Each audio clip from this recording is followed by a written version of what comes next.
right. And 3. You want to No. lean in?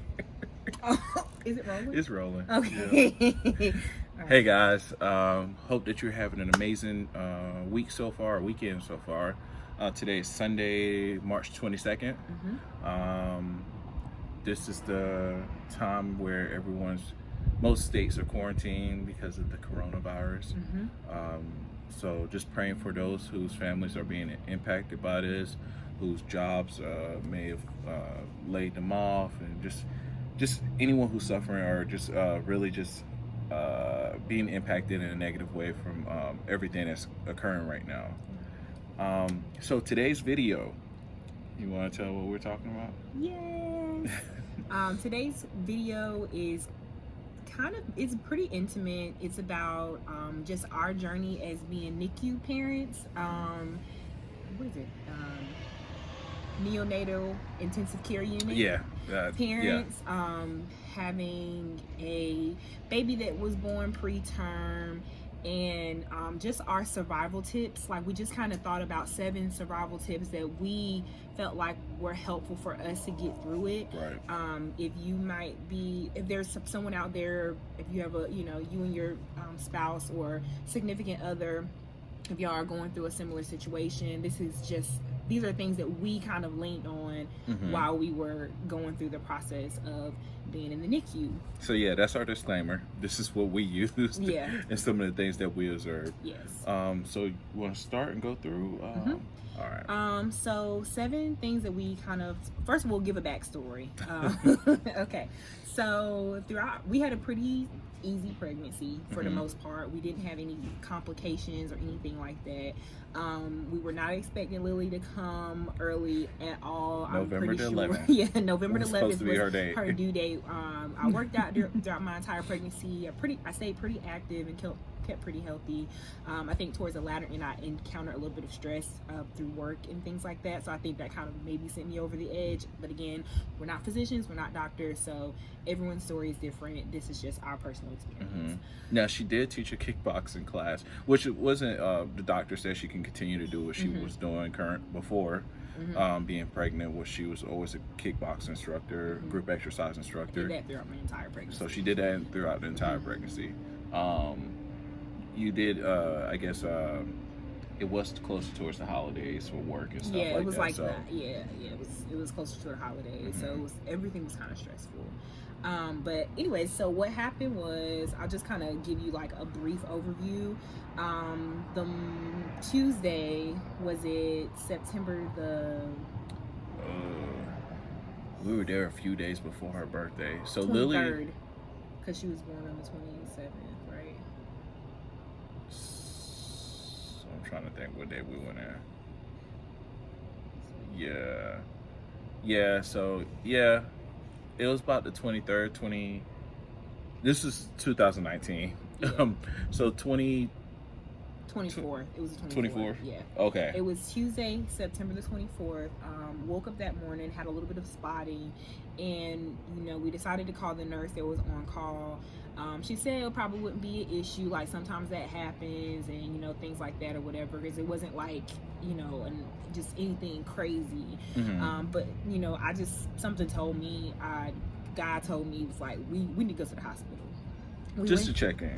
We thought we were coming back. Yeah, we were sure. We were very sure we were coming back. So we get there, and the doctor even comes in, and she's like, "Why are y'all here? Right. Nothing's wrong. Y'all gonna go back home. Whatever." She checks me, and I am what, 4 centimeters? 4 centimeters dilated. Yeah, I was 4 centimeters dilated at that point. Crazy. So, yeah, our doctor was like, "Oh, bleep." Yeah, at the time I was 34 weeks. I had just hit the 34-week gap, and we were 34 weeks pregnant. And she was just like, "Okay, well, we need to start you on steroids and magnesium. Like, we need to try to slow down the baby coming." She even used the inverted process. Yeah, they had me inverted. My legs was up. I was at a tilt, trying to keep the baby in, tourniquet, Is that the term? I'm not sure. Oh, okay. But they tried to keep her in. The goal was to try to keep her in to 35 weeks, 36 I think they were trying to weeks. wait to 36 They were weeks. trying to, yeah. That was the goal. It was crazy because I remember I was like, yeah, I have to go to work today.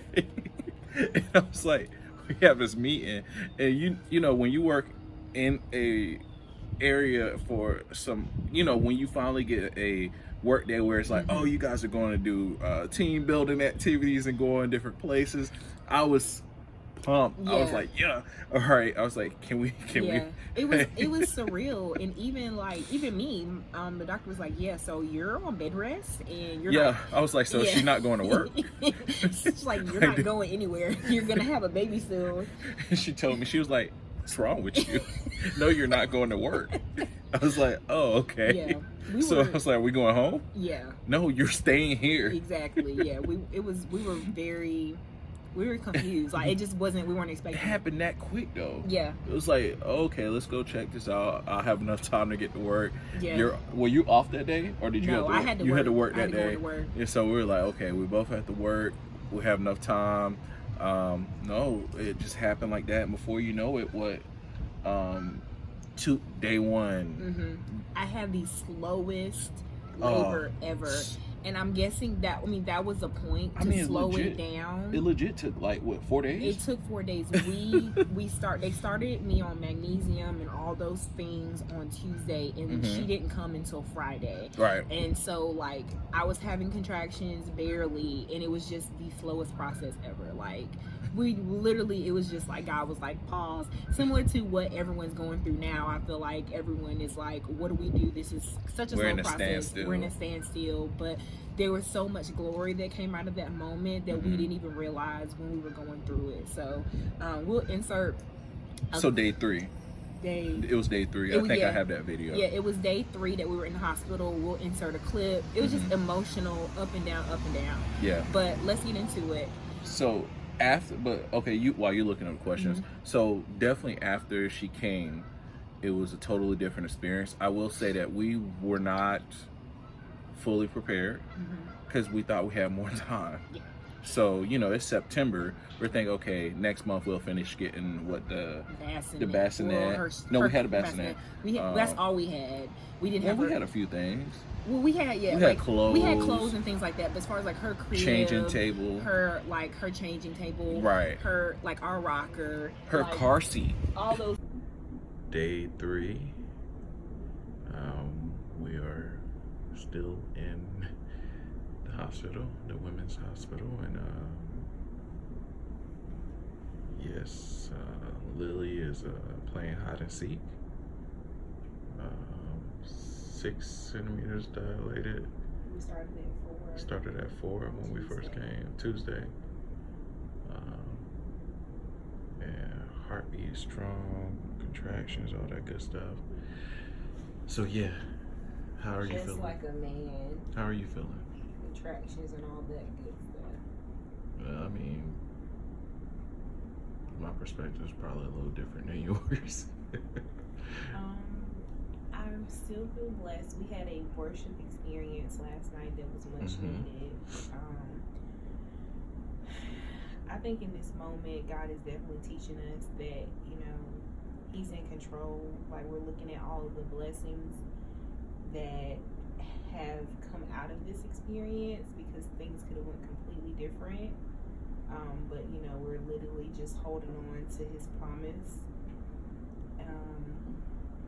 You never realize, sometimes it's like we're so used to just going that we find rest inconvenient, and that's just the irony, and that is so funny. But we've been able to just spend time together, see family, see friends, and really just rest. And Lily has no urgency to change, so we're just here. All right, so question time. So this is survival tips. Yeah, survival tips. Okay, so the first thing that we did every morning, individually was spend time with God. For us, like for me, it's really important that I have some type of devotional to follow through. That's kind of how I structure my mornings. Throughout the pregnancy, I had a devotional book that I followed, and then after we had Lily, I had a devotional that I was following along too, and that kind of structure. You remember the name? We'll put it in the description. Yeah, we'll put it in the description. For me, I had a devotion, but sometimes I enjoy watching sermons and kind of going back and taking notes and things of that sense. So my devotions can range from following a devotional book, following a devotion in the Bible app, or watching a sermon. Sermons, yeah. Same here. Yeah, that's important, especially guys knowing this time where everything looks kind of crazy and you don't know left from right. It's definitely that time with God is not only a moment where you're able to just have peace, but it's also an important time where you're able to just like listen and hear from Him. So it's critical, and it's very important. You need to be able to hear Him and let Him remind you of His promises, because the situation in itself seems almost like, why is this happening? So the second thing was develop a routine. So for me, it was important for me to still, even though, so breastfeeding is kind of tricky. It was tricky for me in the NICU with it being our first child. Breastfeeding is normally something where, when you have your baby, the baby stays on your breast. You get to be with the baby the entire time. When you have a baby that has to go to the NICU, like you get to spend like a little bit of time with the baby, like a couple seconds, and then they take the baby to the NICU. From then you have the option to try to breastfeed inside of the NICU. I didn't feel comfortable with it. That was just my personal experience, and I feel like because of that, it kind of halted a little bit of things. So for me, a part of my routine was to make sure I pumped my milk and took the milk to the hospital. When we went to the hospital, it made me feel closer to her, and it made me feel it didn't make me feel like I didn't just have this baby. Like it made me feel closer to her. I will say for dads, for me, it was important that so she's not home at this point. Like we've been discharged from the hospital. I think we skipped that part. We spent like an extra 2 days. Yeah, we left. We had her on Friday. We left on Sunday. And so that in itself is surreal. Tell how you felt mentally and emotionally with that point. I cried every single day. Like I think that was probably one of the toughest things I've ever had to go through in my life. You don't think about it because, when you're going through your pregnancy, you don't have any complications. You're expecting to have this, just this beautiful experience where you have your baby and you take your baby home and everything like that. But imagine having the baby and they saying like, okay, well, Miss Britton, you can leave now, and y'all leave, and then you have to leave your baby behind. It was heartbreaking. And I knew that she was in good hands, but for me, it was like I prayed for this child, and I remember that was one of the things in my conversations with God. It was like, God, I pray for this child. I'd give anything to have her right now. Everybody was like, oh, well, get your rest up. Yeah, that was crazy. Don't take what people say with a grain of salt. That is true. However, when you have a baby that is in the NICU, the last thing that you really want to tell parents is, hey, make sure you get your rest, because it's like they give anything to have sleepless nights just to be able to be with their child throughout the night. So that was so for my daily routine, and just piggybacking off of everything that you said, for dads, it's definitely one of those things where it's a complex situation. You didn't carry a baby for X amount of months. You see her for the first time, it's like floodgates are just open, and you're like instantly in love. This is your baby, your princess, and and it's a little different, and it's definitely one of those things that I can't really describe in full, but I know that it's an emotional journey. I believe through everything that we experience as far as leaving her there, it makes us more grateful during the difficult times when she's here. And the challenging times, those growing moments where we're just like, whoa, okay, Lily, you're winning this battle, but it makes you appreciate it. Because we remember the times where she had this tube in her, and she's Yeah. laying in this bed, and You could only take her so far right, without the tubes, the these cords, buttons are yeah, these noises are beeping, yeah. and Mm-hmm. So for me, my daily routine was definitely during that time we were trying to be very strategic, trying to sick days at my job roll over year to year. Vacation days don't. And so just trying to be strategic. If you guys just had a baby, spend the time that you need to spend inside the hospital. But I went right back to work after we got home. So we got home. My goal was to make sure that I saved the vacation days from when she got here. And Andrea was able to go back to work during that time. And that was just us trying to be financially smart and make sure that we still had income coming in. So that was our strategy. And even now to this day, I still have some sick days from last year, and it helps because of the times that we're in. So we were very intentional about that. But I would go to work. She would go 12 o'clock to go see Lily. Yeah, I would sometimes. Morning. After we were discharged, I would go in the morning time, and then sometimes I would go. I would go 2 to 3 times a day. I would go in the morning time, then I would come back around 2, 3 o'clock, and then we were always in the night.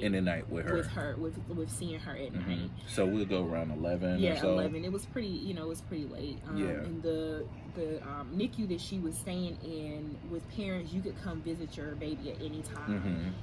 Another thing about that was. Now, it's easy for people to say, like, oh, well, just spend 9 hours a day there.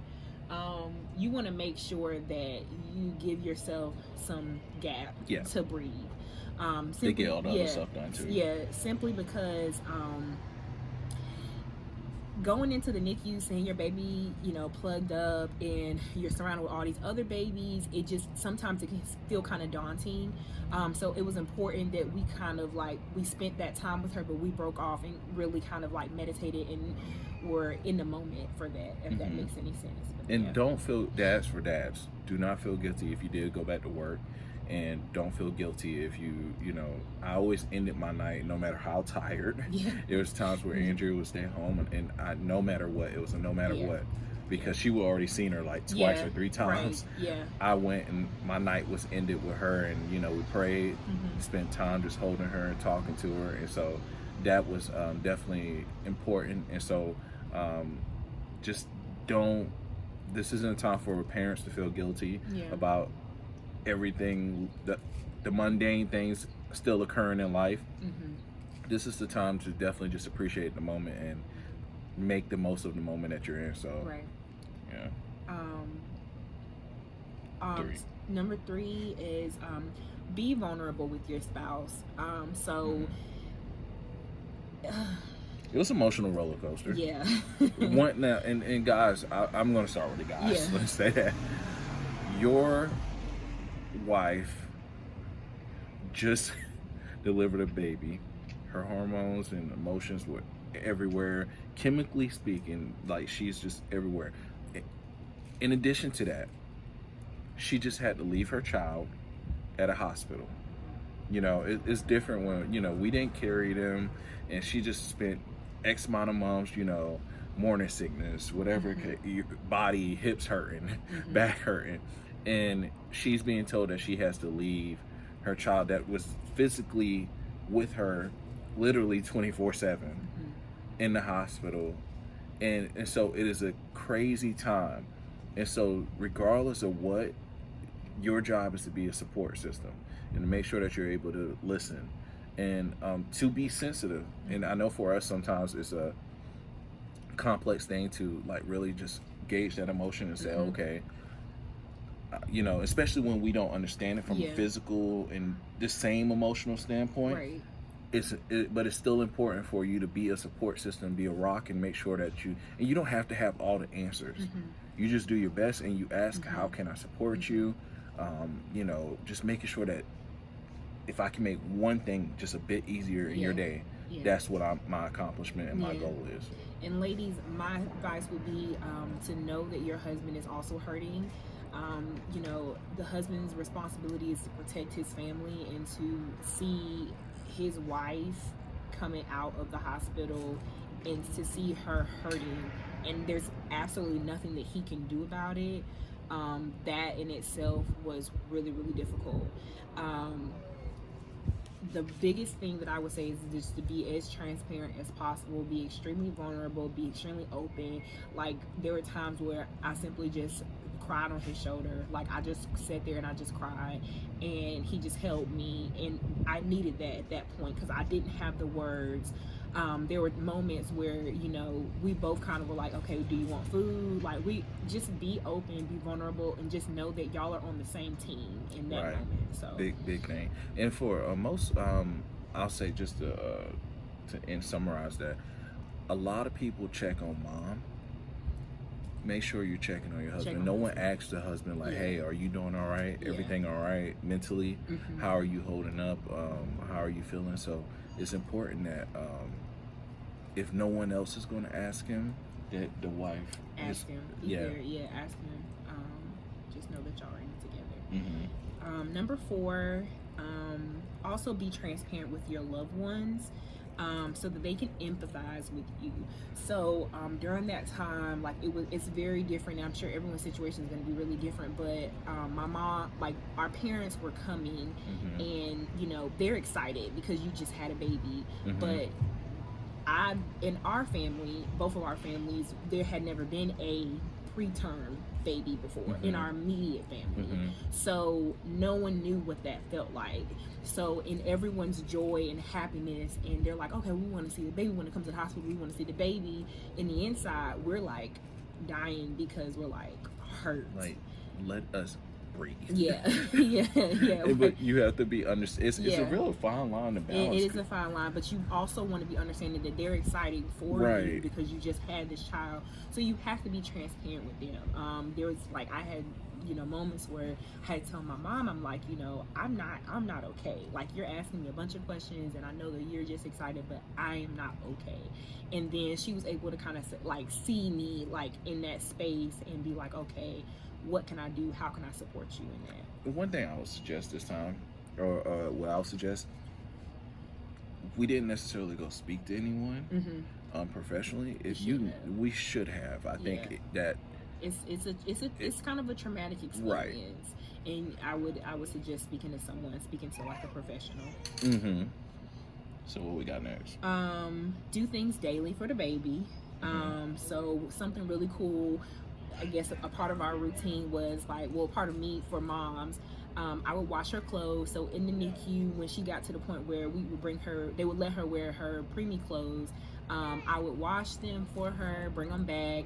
I would also continue to put together her nursery, kind of like busy work, just so that you could kind of keep your mind off of what was going on. Right. And so, and I know, like, my father-in-law would come in, he's like the builder type. And so if there's anything that's like, oh man, we got to put together, it's like, oh, come on. And so just be intentional about taking that time just to say, okay, you know what, Dad, I'm going to be with you and we're going to build this, whether it's, you know, building the crib. Yeah, the crib. That was a challenge in itself, though. Yeah, even the chairs. The chair. The changing table. Yeah. So don't be afraid to build. And it keeps your mind off things. It makes the time go by faster. Right. And this one was yours. There's no dumb question. Ask as many questions as you. Yeah. So while you're in the hospital, and the nurses, they're so friendly. They're so nice. I can speak for where we were, and they were so supportive. They were so understanding. And you know, your child is hooked up to all this crazy stuff, and you hear this beat, this color's flashing, this is going. I know now I can go into a NICU and I can tell you what each color means, what each thing means, and how the child would respond, and what not to panic about. Yeah. Because there was things where you saw the thing hit 0 and then beep, beep, beep, and you don't even realize, like, oh, until the nurse tells you, like, relax. Yeah. And so there was another dad that we knew. Yeah. That was my first piece of advice to him, because so much else. We like, for men, we're like, oh crap, there's nothing we can do to protect Right. our child right now. This is like, this is strictly in God's hands. And during this time, you're panicked, you're looking like, what can I do? What's that noise? What's this? And what I tend to see is that every dad did the same thing. Like, we're all asking like, hey, what's that mean? What's this mean? What's that? I want to know why are you giving her this? Exactly. And so don't be afraid to ask questions. And they that's their job. They know this. They're doctors and nurses. That is their job. Right. They like that you're engaged. Be kind to them. Right. Of course, I don't know. That might be a given, but that's like when people fixing your food. You don't be mean to the people that are making your food. You don't be mean to the people who are watching your children. Not saying that they would do anything crazy, but you just want to be nice to them and understand these people have 12-hour shifts. 12-hour shifts. They're literally there. Multiple crying babies that are already premium. And we were getting to the point where we were getting to know the nurses. Like a lot of the nurses, people like they were low key miss some of them. Yeah, we miss them. I would go back to visit them. They were just to say, hey, how are y'all? They were so sweet. They were so sweet. And the last piece of advice is to begin with the end in mind. So I think the turning point, we had one particular nurse who started to speak to us in the future tense. So she would start saying like, when you all bring her home, when she's released, you want to make sure this and that and the third. And so we started to it started to say that like, oh, we are going to bring her home. There is going to be an end to this. Yeah, because this was like 2 weeks. She stayed in for 14 days. And I'm sure, there are people who keep their babies much longer. Right. But everyone's battle is different, and that was ours. But it was important that we start looking at it as if this was going to eventually come to an end, and we were going to have her home. Like she talked about the car seat. She talked about the car seat, just installing the car seat, making sure, just making sure those little ends are tied up so that you're faithful in that season. And she asked, and I'll say one of the nurses was really particular. She was like, everyone goes buys the big item stuff. No one buys the infant Tylenol. No one buys the thermometer, because they're checking their temperatures every day and multiple times a day. And then they get home and you have nothing to check their temperature. I was like, that is actually smart. So I would definitely say I guess those are bonus tips right there from Nurse Teresa. But so that is everything that we have to share. The last thing we have to share is Lily, a special guest. While Andrea's getting Lily, if you guys can, in the comments, share your story, share your testimony, what advice do you have? Any tips that you can drop your tips in the comment section and let us know what you think. Here's the princess herself. You gonna smile for the camera? One that gave us all the trouble. You gonna smile? Hey, booby. Hey. This is our Lily Pop. And look at little tummy now. Look at her. Like she's gained weight. She's so small.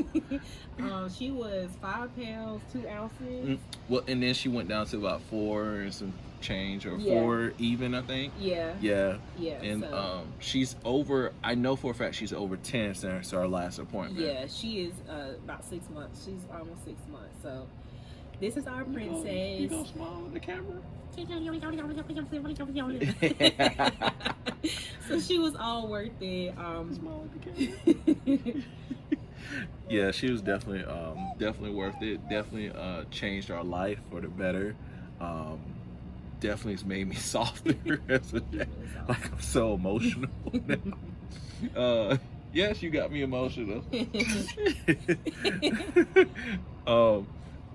But yeah, guys, so share your baby pictures if you want to share your baby pictures. Drop your comments in the comments as far as your tips, and as always, we love you guys. We love you. Thank you for being on our journey. Bye. All right, later.